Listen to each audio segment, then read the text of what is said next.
Assalamualaikum warahmatullahi wabarakatuh. Perkenalkan saya Anissa Zahra dengan NIM 3202202046 dan sebelah kiri saya. Dan saya Yoga dengan NIM 3202202055. Dan sebelah kanan saya.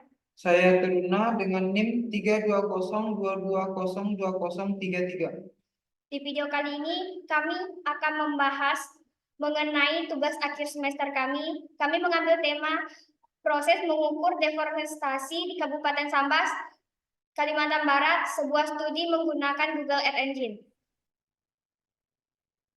Baiklah, di sini saya akan menjelaskan latar belakang. Pembukaan lahan untuk perkebunan, pembukaan lahan untuk permukiman, dan kegiatan ilegal seperti pembalakan liar dan kebakaran hutan menjadi masalah serius yang mengancam kelestarian hutan dan ekosistem di seluruh dunia, sehingga kami melalui penelitian ini bertujuan untuk menganalisis tren dan pola deforestasi di Kabupaten Sambas dari tahun 2001 hingga 2022 menggunakan Google Earth Engine. Rumusan masalah. Yang pertama, seberapa besar dampak deforestasi di Kabupaten Sambas dalam rentang tahun 2001 hingga 2022 terhadap lingkungan sosial dan ekonomi. Yang kedua, seberapa efektif upaya konservasi hutan yang ada dalam mencegah deforestasi di Kabupaten Sambas. Yang ketiga, apa-apa saja faktor yang mendorong deforestasi di Kabupaten Sambas pada periode tahun 2001 sampai 2022 dan bagaimana faktor-faktor tersebut saling terkait. Metode penelitian yang kami ambil adalah metode campuran, yaitu kualitatif dan kualitatif. Yang kedua, kami mengambil metode analisis perubahan tutupan lahan. Data penelitian yang digunakan adalah data Hansen et al. Global Forest Change Dataset 2000 sampai 2022 yang menyediakan informasi tentang deforestasi, reforestasi, dan perubahan tutupan hutan. Data peta RBI resmi dari Badan Informasi Geospasial atau BIG yang menyediakan informasi tentang batas wilayah dan studi informasi spasial lainnya di Kabupaten Sambas. Selanjutnya akan disampaikan rekan saya, yaitu Teruna. Oke, saya akan melanjutkan presentasi dari rekan saya sebelumnya. Ini merupakan gambar dari forest cover yang di screenshot dari Google Earth Engine. Ini adalah forest cover, yaitu luas hutan di Kabupaten Sambas pada tahun 2001, yaitu mencapai 1.050.000 hektar. Sedangkan ini adalah gambar dari forest cover ditambah loss.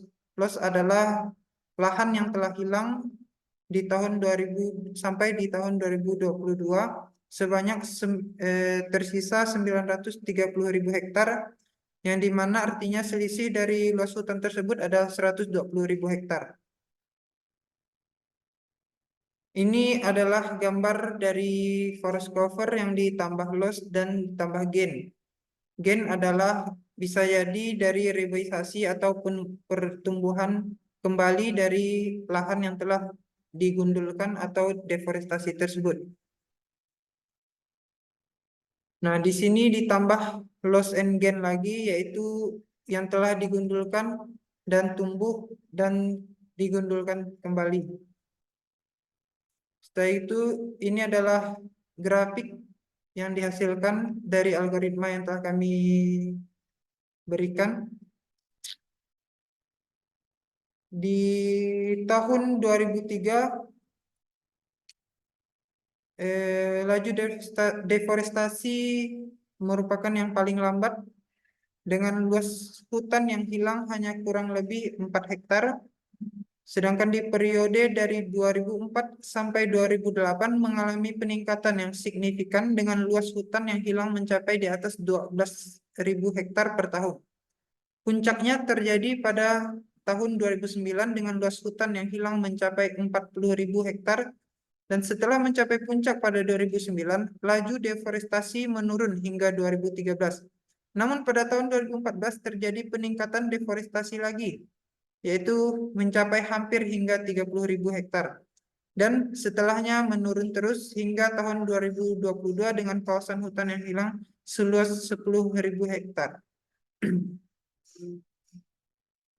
Sekian dari saya, maka akan dilanjutkan oleh rekan saya selanjutnya, yaitu Yoga. Baik, dari hasil rumusan masalah tadi, deforestasi menyebabkan hilangnya habitat bagi flora dan fauna, sehingga keanekaragaman hayati dan di Kabupaten Sambas berkurang. Deforestasi juga menyebabkan hilangnya hutan yang berperan sebagai penyebab korban dioksida, sehingga dapat meningkatkan emisi gas rumah kaca dan menyebabkan perubahan iklim. Selain itu, deforestasi juga menyebabkan tanah menjadi lebih rapuh dan mudah longsor, sehingga dapat mengakibatkan resiko yang terjadinya bencana alam seperti banjir dan tanah longsor. Yang kedua, upaya konservasi hutan yang ada di Kabupaten Sambas, khususnya pada tahun 2009, belum sepenuhnya efektif dalam mencegah deforestasi. Hal ini terlihat dari luasan deforestasi yang mencakup besar, yaitu mencapai 40 hektar. Dan yang ketiga, kebutuhan lahan untuk perkebunan dan pertanian merupakan faktor utama yang mendorong deforestasi di Kabupaten Sambas. Hal ini terlihat dari luasan deforestasi yang menjadi kawasan hutan produksi yang digunakan untuk perkebunan dan pertanian. Kemiskinan dan ketimbangan sosial merupakan faktor yang mendorong masyarakat lokal untuk melakukan deforestasi. Masyarakat lokal yang miskin dan dapat memiliki mata pencarian alternatif sering kali melakukan deforestasi untuk memenuhi kebutuhan hidup mereka. Kebakaran hutan merupakan faktor yang dapat menyebabkan deforestasi. Kebakaran hutan dapat menyebabkan kerusakan hutan yang luas dan sulit untuk dipulihkan. Faktor-faktor tersebut saling terkait satu sama lain. Kebutuhan lahan untuk perkebunan dan pertanian dapat menyebabkan kemiskinan dan ketimbangan sosial. Kemiskinan dan ketimbangan sosial dapat menyebabkan masyarakat lokal melakukan deforestasi. Kebakaran hutan dapat menyebabkan deforestasi dan memperburuk kemiskinan dan ketimbangan sosial. Baik, dapat kami simpulkan, data Hudson at Global Forest Change Dataset 2000 sampai 2022 digabungkan dengan Shapefile RBI Provinsi Kalimantan Barat per wilayah kabupaten kota dapat menampilkan visualisasi, dan di sini kami analisis luas hutan di Kabupaten Sambas pada tahun 2001 adalah 1.050 hektar pada tahun 2022. Luas hutan tersebut berkurang menjadi 930.000 hektar. Selisih luas hutan tersebut adalah 120 hektar. Sekian penjelasan dari kami, kurang dan lebihnya kami mohon maaf. Wabillahi taufiq wa hidayah. Wassalamualaikum warahmatullahi wabarakatuh.